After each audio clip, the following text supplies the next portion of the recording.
2 सितंबर 2025 प्रधानमंत्री मोदी सही सलामत भारत लौट आते हैं। अगले ही दिन वो नई दिल्ली में एक बड़े सेमिकॉन समिट में मंच पर आते हैं। वो प्रधानमंत्री जो हमेशा अपने भाषणों में ऊर्जा और आत्मविश्वास से भरे होते हैं।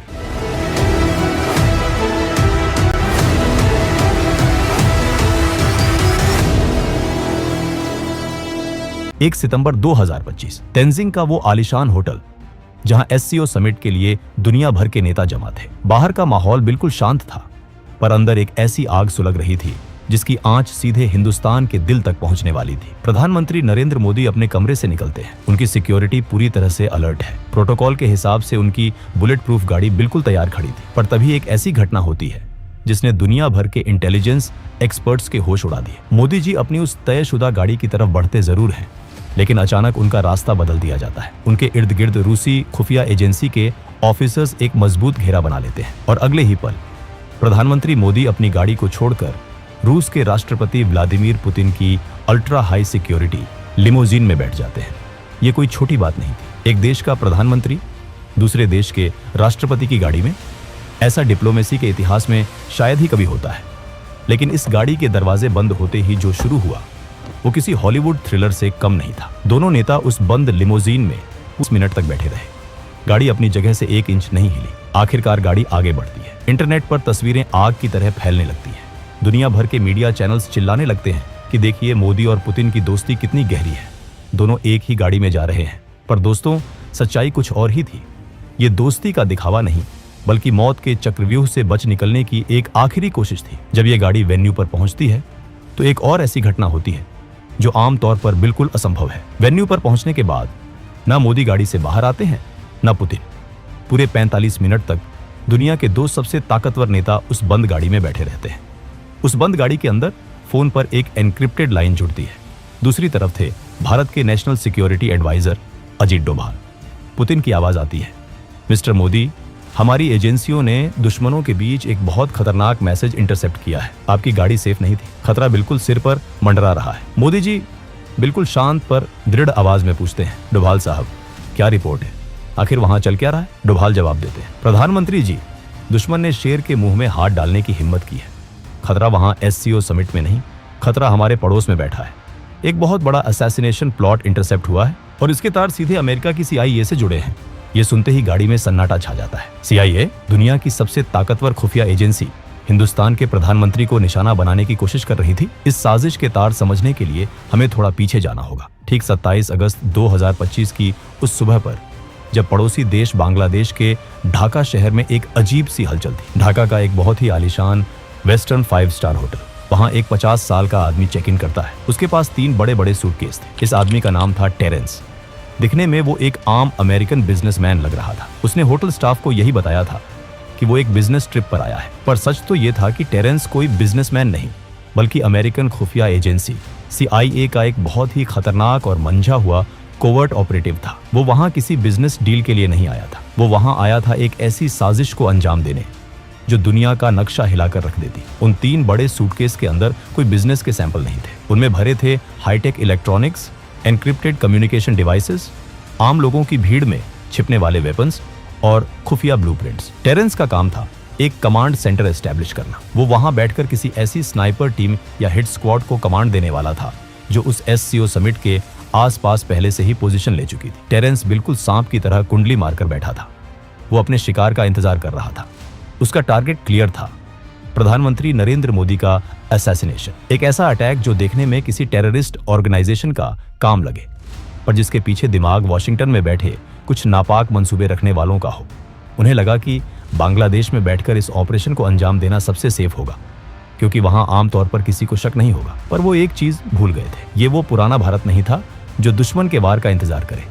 ये नया भारत था। और जब बात देश के प्रधानमंत्री की सुरक्षा की हो तो भारत की खुफिया एजेंसी रॉ कभी सोती नहीं है। आखिर इतनी गहरी साजिश का पर्दाफाश कैसे हुआ? यहाँ एंट्री होती है दुनिया की 2 सबसे ताकतवर इंटेलिजेंस एजेंसियों के गठबंधन की, भारत की रॉ और रूस की SVR। अगस्त के आखिरी दिनों में SVR की इंटेलिजेंस ने कुछ अजीब रेडियो फ्रीक्वेंसीज को इंटरसेप्ट किया। ये फ्रीक्वेंसीज आम नहीं थी। ये high level CIA encryption protocols थे जो अचानक से ढाका और उस SCO समिट के लोकेशन के बीच एक्टिव हो गए थे। रूस ने तुरंत ये जानकारी भारत के NSA अजीत डोभाल के साथ शेयर की। नई दिल्ली में आधी रात को एक इमरजेंसी मीटिंग बुलाई गई। रॉ चीफ, IB डायरेक्टर और डोभाल एक टेबल पर थे। रॉ के टॉप ऑफिसर ने डोभाल से कहा, सर, हमें कंफर्म हो गया है कि एक हाई वैल्यू टारगेट को एलिमिनेट करने की प्लानिंग हो रही है और लगता है कि टारगेट प्रधानमंत्री हैं। डोभाल ने कहा, अगर उन्होंने हमारे प्रधानमंत्री की तरफ आंख भी उठाई तो हम उनका वो हाल करेंगे कि आने वाली सदियों तक उनकी रूह कांपेगी। डोभाल ने तुरंत रशियन काउंटरपार्ट से संपर्क किया। यही वजह थी कि 1 सितंबर की रात को मोदी जी को उनकी तय गाड़ी में बैठने से रोक दिया गया। रॉ और SVR ने मिलकर उस साजिश के चक्रव्यूह को तोड़ने का मास्टर प्लान बनाया। उन्हें पता था कि स्नाइपर या हिट स्क्वाड सिर्फ तभी अटैक करेगा जब उसे ढाका से टेरेंस की कमांड मिलेगी। अगर टेरेंस का कनेक्शन काट दिया जाए तो पूरा ऑपरेशन ताश के पत्तों की तरह बिखर जाएगा। और फिर शुरू हुआ ऑपरेशन साइलेंट टेकडाउन। 1 सितंबर 2025, ढाका का वो 5 स्टार होटल। टेरेंस अपने कमरे में बैठा आखिरी तैयारियां कर रहा था। वो अपनी व्हिस्की का गिलास हाथ में लिए अपनी जीत का जश्न मनाने ही वाला था कि अचानक खेल पलट गया। टेरेंस की मौत का तरीका इतना खामोश और सटीक था कि किसी को कानों कान खबर तक नहीं हुई। टेरेंस की उसी व्हिस्की की ड्रिंक में एक ऐसा केमिकल मिला दिया गया था जो पलक झपकते ही इंसान के नर्वस सिस्टम को बंद कर देता है। ये कोई आम जहर नहीं था, ये एक हाई ग्रेड असैसिनेशन वेपन था जिसका इस्तेमाल सिर्फ दुनिया की टॉप एजेंसियां करती हैं। जैसे ही टेरेंस ने वो ड्रिंक पी, उसके होश उड़ने लगे। वो अपने कम्युनिकेशन डिवाइस तक पहुंचने की कोशिश करता रहा, पर उसके हाथ पैर काम करना बंद कर चुके थे। कुछ ही सेकंड्स में वो जमीन पर गिरा और उसने दम तोड़ दिया, बिना किसी आवाज के, बिना किसी गोली के। दुनिया की सबसे बड़ी सुपर पावर का एजेंट अपने ही बिछाए जाल में ढेर हो चुका था। CIA की वो साजिश वहीं उसी कमरे में दफन हो गई। लेकिन इसके बाद जो हुआ, उसने इस साजिश को और भी गहरा कर दिया। जैसे ही टेरेंस की मौत की खबर अमेरिकन एम्बेसी तक पहुंची, वहां भगदड़ मच गई। उन्हें समझ आ गया था कि उनका खेल खत्म हो चुका है और किसी ने उन्हें उनके ही घर में घुसकर मात दे दी है। अगले ही पल US एम्बेसी से एक पूरी टीम उस होटल में दाखिल होती है। उन्होंने बांग्लादेश की लोकल पुलिस को होटल के अंदर घुसने तक नहीं दिया। आमतौर पर किसी भी विदेशी नागरिक की मौत पर लोकल पुलिस इन्वेस्टिगेशन करती है, पोस्टमार्टम होता है, पर यहां सब कुछ दरकिनार कर दिया गया। अमेरिकन एजेंट्स ने टेरेंस की डेड बॉडी को तुरंत अपने कब्जे में लिया। उसका कोई पोस्टमार्टम नहीं हुआ। उसकी बॉडी को सीधे एक स्पेशल फ्लाइट के जरिए US भेज दिया गया। और वो जो 3 बड़े सूटकेस थे जिनमें उस पूरे ऑपरेशन के ब्लूप्रिंट्स और इलेक्ट्रॉनिक एविडेंस थे, वो सब कुछ US एम्बेसी के एजेंट्स ने जब्त कर लिया। और बात यहीं खत्म नहीं हुई। लंदन और वॉशिंगटन के सर्वर्स पर बैठे साइबर एक्सपर्ट्स ने लगातार कई घंटों तक काम किया और टेरेंस के वजूद का हर एक डिजिटल फुटप्रिंट मिटा दिया। उसका करियर, उसकी हिस्ट्री, उसकी सर्विस रिकॉर्ड्स, सब कुछ इंटरनेट और डेटाबेस से ऐसे गायब कर दिया गया जैसे टेरेंस नाम का कोई इंसान इस दुनिया में था ही नहीं। US army special operations command के स्पोक्समैन ने 1 सितंबर को एक अजीब स्टेटमेंट रिलीज किया। उन्होंने कहा कि उनका कोई कमांड इंस्पेक्टर जनरल मरा नहीं गया है। उन्होंने क्लेम किया कि जिस इंसान की बात हो रही है वो यूनाइटेड स्टेट्स में जिंदा और सुरक्षित है। 4 सितंबर को लेफ्टिनेंट कर्नल इलियट स्कॉट ने यहां तक कह दिया कि ढाका में उनका कोई ऑनगोइंग ऑपरेशन चल ही नहीं रहा है। 2 सितंबर 2025, प्रधानमंत्री मोदी सही सलामत भारत लौट आते हैं। अगले ही दिन वो नई दिल्ली में एक बड़े सेमिकॉन समिट में मंच पर आते हैं।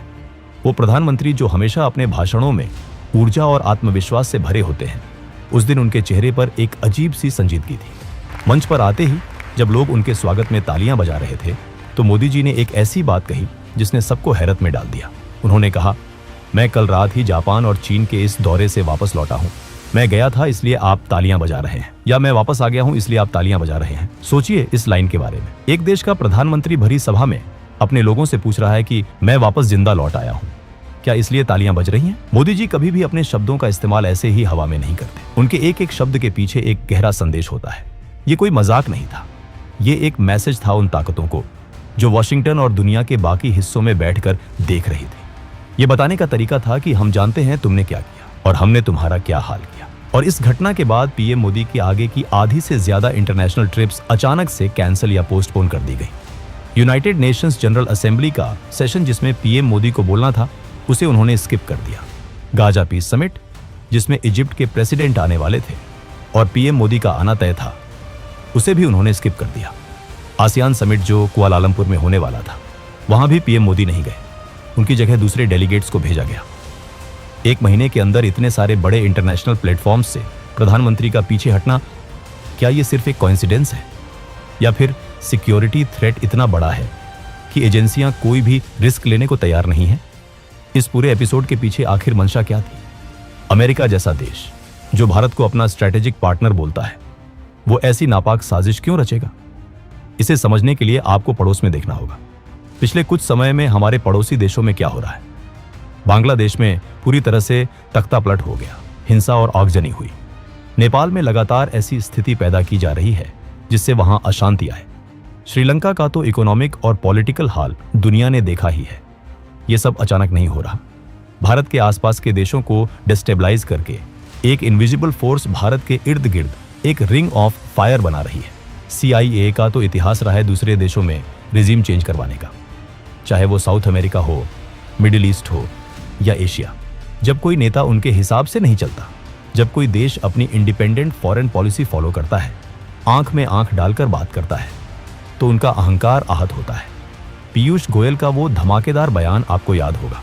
उन्होंने भरे मंच से अमेरिका को चेतावनी देते हुए कहा था, आप हमारे सर पर बंदूक रखकर हमसे ट्रेड डील्स नहीं कर सकते। एक यूनियन मिनिस्टर का ऐसी भाषा का प्रयोग करना कोई छोटी बात नहीं है। ये किस बंदूक की बात कर रहे थे पीयूष गोयल? क्या वो उसी बंदूक की बात कर रहे थे जो CIA ने 1 सितंबर को प्रधानमंत्री मोदी पर तानने की कोशिश की थी? क्या ये एक मैसेज था कि भारत अब किसी दबाव में आकर अपने फैसले नहीं बदलेगा? टेरेंस का मर्डर PM मोदी का असैसिनेशन प्लॉट हो या ना हो, लेकिन एक बात बिल्कुल साफ है, ढाका में बैठकर टेरेंस भारत के खिलाफ एक बहुत बड़ी आग लगा रहा था। दोस्तों, आपको क्या लगता है? क्या सच में अमेरिका भारत में एक बड़ा रेजिम चेंज प्लान कर रहा था? क्या वो प्रधानमंत्री को रास्ते से हटाकर अपना कोई पपेट नेता बिठाना चाहते थे? क्या इन सारी बातों में, पीयूष गोयल के बयान में और मोदी जी के उस जिंदा लौट आने वाले कमेंट में कोई कनेक्शन है? अपनी राय कमेंट्स में जरूर लिखिए, और अगर वीडियो पसंद आया हो तो वीडियो को एक लाइक और चैनल को सब्सक्राइब जरूर करें।